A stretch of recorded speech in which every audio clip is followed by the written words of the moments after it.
Hello friends, welcome to Latin space. आज से हम राम शरण शर्मा की इतिहास की बुक का एनालिसिस करेंगे। यानी हम चैप्टर बाय चैप्टर इसको हम डिस्क्राइब करने की कोशिश करेंगे ताकि ये सभी एग्ज़ाम्स में बेनिफिट हो। Like UPSC level and PCS, सभी स्टेट के पीसीएस लेवल के एग्ज़ाम्स एंड अदर्स एग्ज़ाम्स में बहुत ही ज़्यादा हेल्प मिल सकेगी। तो चलिए स्टार्ट करते हैं। भारत और विश्व में 8वीं से 18वीं सदी तक के 1000 वर्षों में महत्वपूर्ण परिवर्तन आए। यूरोप और एशिया में भी नई सामाजिक और राजनीतिक संरचनाएं पैदा हुईं। इन नई संरचनाओं ने लोगों के सोचने और जीने के ढंग पर गहरा प्रभाव डाला। यानी भारत या फिर हम विश्व की बात करें तो 18वीं शताब्दी के दौरान तक 1000 वर्षों में, लगभग 1000 वर्षों में बहुत ज़्यादा परिवर्तन हुए, खासकर यूरोप और एशिया में, जहाँ की सामाजिक और राजनीतिक स्थिति ही बदल गई, जिससे कि उनके सोचने और उनके जीने के तरीके पर असर पड़ा। इन परिवर्तनों का प्रभाव भारत पर भी पड़ा, क्योंकि भूमध्य सागर के इर्द गिर्द यानी आसपास के देशों तथा क्षेत्र में पैदा होने वाले विशाल साम्राज्यों के साथ, जिनमें रोमन भी और फारसी भी शामिल थे, भारत के बहुत पुराने व्यापारिक और सांस्कृतिक संबंध थे। यानी भारत का इससे बहुत ही पुराना संबंध रहा है, तो भारत पर भी इसका असर हुआ। बात करें यूरोप के बारे में, तो यूरोप में 6ठी सदी की तीसरी चौथाई तक शक्तिशाली रोमन साम्राज्य, जिसे पावर काफ़ी प्राप्त है, जिसने यूरोप और भूमध्य सागरीय क्षेत्र को एक किया था, दो भागों में बढ़ चुका था। यानी जब वो दो भागों में बढ़ चुका था तब इसे एक किया था। पश्चिमी भाग को, जिसकी राजधानी रोम थी, जिस यूरोप का जो पश्चिमी भाग था उसकी राजधानी रोम बनाई हुई थी। रूस और जर्मनी की तरफ से आने वाले स्लाव और जर्मन कबीलों ने रौंद डाला, जिनको रूस और जर्मनी की तरफ से जो स्लाव या फिर कबीले कहें, उन्होंने उसको पूरा प्रभावित किया, रौंद डाला। ये कबीले अनेक खेपों में आए थे, यानी ग्रुप बनाकर आए थे, तथा पुराने साम्राज्य के इलाकों को तहस नहस करने और लूटने में इन्होंने बहुत बड़ी भूमिका निभाई। लेकिन आगे चलकर ये कबीले यूरोप के विभिन्न भागों में बस गए, जिससे वहाँ की आबादी के चरित्र तथा भाषा और शासन के ढर्रों में गंभीर परिवर्तन आए। और जब वो कबीले ग्रुप में आए तो इधर उधर बस गए, जिससे कि वहाँ के रहने वाले लोगों पर उन कबीलों का बहुत ही असर पड़ा। उनकी भाषा तथा उनके चरित्र का वहाँ के रहने वाले लोगों पर काफ़ी असर हुआ। आधुनिक यूरोपीय राष्ट्रों में से अनेक की बुनियाद स्थानीय जनता के साथ इन कबीलों के मिश्रण के कारण इसी काल में पड़ी। जो उस समय के लोगों में जो परिवर्तन आया, भाषा के आधार पर, जीवन शैली के आधार पर, वह असर इन्हीं कबीलों के आने के कारण हुआ। प्राचीन रोमन साम्राज्य के पूर्वी भाग की राजधानी की बात करें तो बैजंततीन या कुस्तुनिया में थी। इस साम्राज्य को बैजंतीनी साम्राज्य भी कहा गया। इसमें पूर्वी यूरोप का अधिकांश भाग तथा साथ ही आधुनिक तुर्की, सीरिया और मिस्र समेत उत्तरी अफ्रीका भी थे। इसने रोमन साम्राज्य की अनेक परंपराओं को जारी रखा, यानी उनको बनाए रखा, जैसे कि एक शक्तिशाली राजतंत्र और अत्यंत केंद्रीकृत प्रशासन को। लेकिन धार्मिक विश्वास और कर्मकांडों में पश्चिम के कैथोलिक चर्च से, जिसका मुख्यालय रोम में था, इनके अनेक मतभेद थे। पूर्व के चर्च को यूनानी ऑर्थोडॉक्स चर्च कहा गया। रूस ने यूनानी ऑर्थोडॉक्स चर्च और बैजंतीनी, जो कि प्राचीन रोमन साम्राज्य के पूर्वी भाग की राजधानी थी, बैजंतीनी शासकों के प्रयासों के कारण रूस ने यूनानी ऑर्थोडॉक्स चर्च और बैजेंटीनी शासकों के प्रयासों के कारण ही ईसाईयत को अपनाया। बैजेंटीनी साम्राज्य एक विशाल और फलता फूलता साम्राज्य था, जिसने पश्चिमी रोमन साम्राज्य के पतन के बाद भी एशिया के व्यापार जारी रखा। उसने शासन और संस्कृति की जो परंपराएं पैदा की, उनमें से अधिकांश को बाद में अरबों ने तब अपनाया जब उन्होंने सीरिया और मिस्र को जीत लिया। बैजेंटीनी साम्राज्य ने यूनानी रोम सभ्यता और अरब जगत के बीच एक पुल का भी काम किया और आगे चलकर पश्चिम में यूनानी ज्ञान विज्ञान के पुनरुत्थान में सहायता पहुंचाई। आखिर 15वीं सदी के मध्य में जब कुस्तुतुनिया को तुर्कों ने जीत लिया तो इसका पतन हुआ। पश्चिम में रोमन साम्राज्य के पतन के सदियों बाद तक पश्चिमी यूरोप में बड़े नगरों का लगभग कोई पता नहीं था तथा विदेशी और घरेलू व्यापार को भारी धक्का लगा। इसका एक कारण सोने का अभाव था। रोम वाले सोना अफ्रीका से लाते थे, यानी उस समय जो सोना रोम वाले लाते थे वो अफ्रीका से लाते थे और पूरब के साथ व्यापार के लिए इसका उपयोग करते थे। इतिहासकार एक लंबे समय से 6वीं से 10वीं सदी तक के काल को अंधकार युग कहते हैं, यानी उस समय इस तरह के बदलाव हुए कि इधर उधर लोगों को लूटा गया, उनके सामान को लूटा गया। तो इसीलिए हम ये कह सकते हैं कि उस समय का जो टाइम था वह एक अंधकार का युग माना जा सकता है।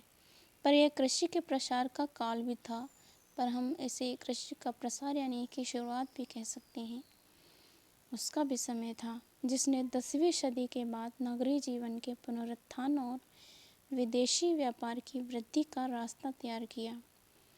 12वीं और 14वीं सदी के बीच पश्चिमी यूरोप एक बार फिर से समृद्ध हुआ, यानी 12वीं और 14वीं की सदी के बीच, यानी उसके बाद पश्चिमी यूरोप एक बार फिर से उभरा, यानी समृद्ध हुआ। विज्ञान और प्रौद्योगिकी की वृद्धि, नगरों का प्रसार तथा इटली के पदुआ और मिलान जैसे अनेक नगरों में विश्वविद्यालयों की स्थापना इस काल की उल्लेखनीय विशेषताएं थीं। यानी इसके बाद वहाँ पर नगरों का प्रसार हुआ और विश्वविद्यालय भी स्थापित किए गए, जो कि उस समय की विशेषताएं हैं। इन विश्वविद्यालयों ने उन नए ज्ञान विज्ञान और नए विचारों के विकास में भी महत्वपूर्ण भूमिका निभाई। धीरे धीरे पुनर्जागरण को तथा एक नए यूरोप को जन्म दिया, यानी फिर से एक नया उदय हुआ। फ्यूडलिज्म का उदय, यानी इसी समय फ्यूडलिज्म का भी उदय हुआ। इसके बारे में जानते हैं। रोमन साम्राज्य के विघटन के बाद पश्चिमी यूरोप में एक नए प्रकार के समाज और नई शासन व्यवस्था का जन्म हुआ, क्योंकि उस समय 6वीं से 10वीं शताब्दी के बीच सब कुछ तहस नहस हो चुका था। तो उसके बाद 12वीं सदी से जो है इसकी शुरुआत हुई। सभी चीज़ें नए तरीके से शुरुआत हुई। धीरे धीरे विकसित होने वाली इस नई व्यवस्था को फ्यूडलिज्म कहते हैं। यानी उसके बाद, उससे पहले जो व्यवस्था तहस नहस हो चुकी थी, उसके बाद जो व्यवस्था स्टार्ट हुई 12वीं सदी से, उसी की व्यवस्था को आगे बढ़ना फ्यूडलिज्म कहा गया है। फ्यूडलिज्म लैटिन शब्द फ्यूडम से उत्पन्न हुआ है, जिसका अंग्रेजी अनुवाद फीफ होता है। इस समाज में सबसे शक्तिशाली वे सरदार थे जो अपने सैनिक अनुयायियों के बल पर बड़े बड़े इलाकों पर हावी थे और शासन में भी अहम भूमिका निभाते थे। राजा एक अधिक शक्तिशाली सामंत जैसा ही होता है। कालांतर में राजतंत्र और भी मजबूत हुआ और सरदारों की शक्ति पर अंकुश लगाने का प्रयत्न किया गया, जो बराबर आपस में लड़ते रहते थे। जिससे सामाजिक अराजकता की स्थिति पैदा होती थी। इसे नियंत्रित करने का एक ढंग यह था कि राजा सरदारों को अपना वेसल या अधीनस्थ बनाकर उनसे अपने प्रति निष्ठा की शपथ लेता था, ताकि वो कुछ गलत काम ना कर सकें, और बदले में उनके कब्जे वाले इलाकों को उनकी फीफ के रूप में मान्यता देता था। यानी फीफ एक तरह से मान्यता का प्रकार था। फिर ये सरदार अपने वैसेल नियुक्त करते थे। अपनी फीफ में से उन्हें एक भाग देते थे। सिद्धांत के स्तर पर राजा एक गद्दार वैसल की फीफ पर कब्जा कर सकता था। यानी जो सिद्धांत बना था उसके अनुसार एक गद्दार वैसल की फीक पर कब्जा कर सकता था, लेकिन व्यवहार में ऐसा काम ही होता था। इस तरह फ्यूडल व्यवस्था में शासन पर एक भूस्वामी कुलीन वर्ग का वर्चस्व था, यानी उस पर अधिकार हो चुका था। यह कुलीन वर्ग जल्द ही पैतृक बन गया और उसने हर कोशिका की एक कोई बाहरी व्यक्ति उसकी कतार में कोशिश की कि उसके बाहरी व्यक्ति उसकी कतार में न आ सके। पर यह कुलीन वर्ग कभी भी पूरी तरह बंद नहीं रहा, क्योंकि गद्दार सरदार हटाए जाते थे तथा नए नियुक्त किए जाते थे या उभर कर सामने आ जाते थे। फ्यूडल व्यवस्था से दो और विशेषताएं जुड़ी हुई थी। उनमें से एक विशेषता थी सफरडम की। सर्फ ऐसा किसान होता था जो जमीन जोतता और बोता था, पर अपने स्वयं या सरदार की आज्ञा के बिना अपना पेशा नहीं बदल सकता था। यानी अपनी सरदार की मर्जी के मुताबिक वो नहीं यह काम कर सकता था, जो कि सर्फ यह काम करता था। किसान जिसे कहा गया है सर्फ को, किसी और इलाके में नहीं बच सकता था या शादी नहीं कर सकता था। यानी जो भी काम वह करेगा वह सरकार की या सरदार की या स्वामी की आज्ञा लेकर ही कर सकता था। इसी से मेनर की व्यवस्था भी जुड़ी हुई थी। मेनर वह किला होता था या हवेली होती थी जहाँ लॉर्ड या स्वामी रहता था। यानी मेनर एक ऐसी जगह थी जहाँ पर स्वामी रहता था। अनेक यूरोपीय देशों में इन मेनरों के लॉर्ड बड़े बड़े इलाकों के भी मालिक होते थे। अनेक यूरोपीय देशों में इन मेनरों के यानी व्यवस्था थी, उसके मेनरों के जो भी व्यवस्था थी उसके लॉर्ड बड़े बड़े इलाकों के भी मालिक हुआ करते थे, यानी उसके ऊपर भी मालिक हुआ करते थे। भूमि के एक भाग की जुताई लॉर्ड सीधे अपनी निगरानी में अपने सर्फों की सहायता से कराता था, और ये सर्फ अपने खेतों के अलावा लॉर्ड के खेतों को जोतने बोने के लिए बाध्य होते थे। जो सर्फ यानी जिन्हें किसान कहा गया है, वह जो है जो उन्हें काम दिया गया उनके तो वो काम करते ही थे, खेत जोतना। इसके अलावा लॉर्ड के खेतों को भी जोतते थे। सिद्धांत के स्तर पर भूमि लॉर्ड की होती थी तथा सर्फ उसे नगद या जिन्स के रूप में महसूल भी चुकाता था। जिसे नगद कह सकते थे या जिन्स के रूप में जिसे कहा गया है उसे भी चुकाता था। परंतु कानून व्यवस्था बनाए रखने, न्याय प्रदान करने आदि की जिम्मेदारी भी मेनर के लॉर्ड पर होती थी, जो कि उन दिनों काफ़ी अव्यवस्था फैली हुई थी। इसीलिए कभी कभी स्वतंत्र किसान भी सुरक्षा के बदले मेनर के लॉर्ड का वेसल बनने को तैयार हो जाते थे। कुछ इतिहासकारों का मत है कि सफरडम प्रथा और मेनर व्यवस्था फ्यूडलिज्म के अभिन्न अंग थे, और इसीलिए इन समाजों में इन दोनों का वजूद नहीं था। उनमें फ्यूडलिज्म की बात करना गलत है, लेकिन यूरोप के सभी भागों में मेनर थे। यानी फ्यूडलिज्म में, लेकिन यूरोप के सभी भागों में मेनर थे भी और नहीं भी थे। भारत में ना सफरडम प्रथा थी और ना मेनर व्यवस्था, लेकिन स्थानीय भूस्वामी तत्व यानी सामंत फ्यूडल सरदारों की अनेक शक्तियों का इस्तेमाल करते और किसान वर्ग उन पर निर्भर था। फ्यूडल सरदारों की अनेक शक्तियों का इस्तेमाल करते थे और किसान वर्ग उन पर निर्भर था। दूसरे शब्दों में, महत्व इसका नहीं है कि किसान औपचारिक दृष्टि से स्वतंत्र थे या नहीं थे, बल्कि इसका है कि वे किस ढंग से और किस सीमा तक अपनी स्वतंत्रता का उपयोग और उपभोग कर सकते थे।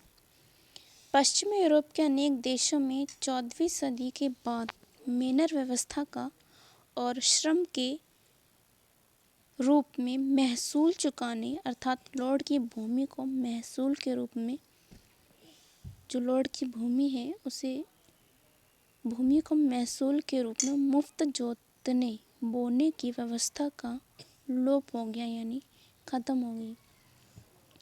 यूरोप में सामंतवाद से जुड़ी एक और विशेषता सेना का संगठन थी। यानी यूरोप में सामंतवाद से जुड़ी जो एक और विशेषता थी वह थी सेना का संगठन।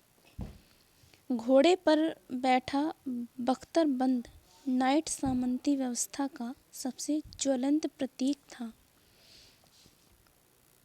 वास्तव में यूरोप में घुड़सवार युद्ध कला का आरंभ मोटे तौर पर 8वीं सदी से अधिक पीछे नहीं जाता, यानी 8वीं सदी के दौरान ही यह युद्ध कला की बात हुई है। इसमें रोमन काल में लंबी बर्छों और छोटी तलवारों से लैस बड़े बड़े पैदल दस्ते सेना के प्रमुख अंग थे। यानी रोमन के काल में लंबे बर्छों और छोटी तलवारों से लैस बड़े छोटे पैदल दस्ते सेना के प्रमुख अंग थे। घोड़ों का प्रयोग रथ खींचने के लिए किया जाता था, जिनमें हाकिम सवारी करते थे। आम विश्वास है कि युद्ध की कला अरबों के आगमन के साथ बदली। यानी विश्वास है, ऐसा माना जाता है कि जो युद्ध की कला है वो अरबों के आने के साथ में ही बदली। जब उनका आगमन हुआ तभी ये बदली। अरबों के पास बड़ी तादाद में घोड़े थे तथा उनकी तेज गति और सवार तीरंदाजी ने पैदल सेना को बड़ी सीमा तक नाकाम बनाकर रख दिया। यानी जो घोड़े थे अरब के वो बहुत तेज थे और तीरंदाजी ने पैदल सेना को बड़ी सीमा तक नाकाम बनाकर रख दिया। इन नई युद्ध कला के लिए आवश्यक संगठन विकसित करने और बनाए रखने की समस्याओं ने यूरोप में सामंतवाद के विकास में मदद पहुंचाई। कोई भी राजा अपने संसाधनों के बल पर विशाल घुड़सवार सेना बनाए रखने, कोई भी राजा अपने संसाधनों के बल पर, यानी उसके पास जितने साधन होते उसी के आधार पर वह विशाल घुड़सवार सेना बनाता है तथा उसे हथियारों और साज सामान से लैस करने की उम्मीद नहीं कर सकता था। इसीलिए सेना का विकेंद्रीकरण किया गया, यानी उसका बंटवारा किया गया तथा राजा की सहायता के लिए एक निर्धारित संख्या में घुड़सवार और पैदल सेना कायम रखने की जिम्मेदारी फ्यूडलिज्म यानी फ्यूडल लॉर्डों को सौंप दी गई। दो आविष्कारों के कारण घुड़सवार युद्ध लड़ाई का प्रमुख रूप बना। यानी दो आविष्कार थे जिसमें कि काफ़ी पहले के, मगर इन व्यापक उपयोग इसी काल में आरंभ हुआ। पहला आविष्कार लोहे की रकाब था, जो कि दो आविष्कार हुए जिसमें से पहला आविष्कार था लोहे की रकाब का बनना। लोहे की रकाब के कारण हथियारों से पूरी तरह लैस सैनिक को तीर चलाते समय घोड़े को पीठ से गिरने का भय नहीं रहता था। उसके कारण सवार अपने शरीर से भाले को सटाकर हमला भी कर सकता था और इसके जवाबी आघात के कारण नीचे नहीं गिरता था। इससे पहले या तो लकड़ी की रकाब का प्रयोग किया जाता था या रस्सी के एक टुकड़े का, जिसमें बस पाँव टिकाकर रखा जा सकता था। दूसरे आविष्कार की बात करें तो जीन का हुआ, जिसके कारण घोड़ा पहले की अपेक्षा 2 गुना बोझ लेकर चल सकता था। ऐसा माना जाता है कि ये दोनों आविष्कार पूर्व से यूरोप में पहुंचे। संभवतः इस तरह राजनीतिक, आर्थिक और सैनिक यानी अनेक कारण यूरोप में फ्यूडलिज्म के विकास के लिए उत्तरदायी थे। 11वीं सदी के बाद जब और भी शक्तिशाली सरकारें सामने आईं, तब भी परंपरा इतनी जड़ पकड़ी हुई थी। यानी 11वीं सदी के बाद जब पुनर्जागरण का समय हुआ, उस समय तब भी परंपरा इतनी जड़ पकड़े हुए थी, यानी पहले की परंपरा इतनी पहले की जड़ पकड़ चुकी थी कि राजा फ्यूडल लॉर्डों की शक्ति को आसानी से कम नहीं कर सकता था। इतिहासकार जिसे मध्यकाल कहते हैं, उस काल में फ्यूडलिज्म के अलावा यूरोप में जीवन के ढर्रे को ईसाई चर्च ने भी निर्धारित किया। हम बैजेंटीनी साम्राज्य और रूस में यूनानी ऑर्थोडॉक्स चर्च की भूमिका का पहले ही हवाला दे चुके हैं। पश्चिम में एक शक्तिशाली साम्राज्य के अभाव में हम बैजेंटीनी साम्राज्य और रूस में यूनानी ऑर्थोडॉक्स चर्च की भूमिका का पहले ही हवाला दे चुके हैं। पश्चिम में एक शक्तिशाली साम्राज्य के अभाव में कैथोलिक चर्च ने शासन के कुछ कार्यभार संभाल लिए। पोप, जो कैथोलिक चर्च का मुख्य था, एक धर्म गुरु ही नहीं रहा इसका, बल्कि ऐसा व्यक्ति बन गया जिसके पास काफ़ी कुछ राजनीतिक और नैतिक सत्ता भी थी। पश्चिम एशिया और भारत की तरह यूरोप में भी मध्यकाल धर्म का काल था, और जो धर्म का प्रवक्ता होता था उसके पास काफ़ी शक्ति और प्रभाव भी होता था। राजाओं और सामंत सरदारों से मिले भूदानों और धनी सौदागरों से प्राप्त दोनों के बल पर अनेक मठ और विहार स्थापित किए गए। यानी जो भूदान मिला सामंत सरदारों के द्वारा और धनी सौदागरों से जो प्राप्त दानों यानी दान जो मिला, उसके बल पर ही मठ और विहार बनाए गए। इनमें से फ्रांसिस्कन जैसे कुछ सिलसिले ज़रूरतमंदों और गरीबों के लिए कार्यरत थे। जो फ्रांसिस्कन और कुछ सिलसिला जो कि ज़रूरतमंद और गरीब लोगों के लिए काम कर रहे थे। अनेक मठ यात्रियों को चिकित्सा सहायता या ठहरने की जगह देते थे। वे शिक्षा और ज्ञान विज्ञान के केंद्र का काम भी करते थे। इस प्रकार कैथोलिक चर्च ने यूरोप के सांस्कृतिक जीवन में अहम भूमिका निभाई। मगर कुछ मठ जो अत्यंत धनी हो चुके थे, फ्यूडल लॉर्डों की तरह व्यवहार करने लगे, जिससे आंतरिक कलह पैदा हुआ। यानी अंदर से एक द्वंद्व पैदा हुआ और उन शासकों के साथ उनका टकराव होने लगा, जो चर्च और पोपों की दुनियावी ताकत से चिढ़े हुए थे। आगे चलकर यह टकराव पुनर्जागरण और सुधार आंदोलनों में प्रतिबिंबित हो गया।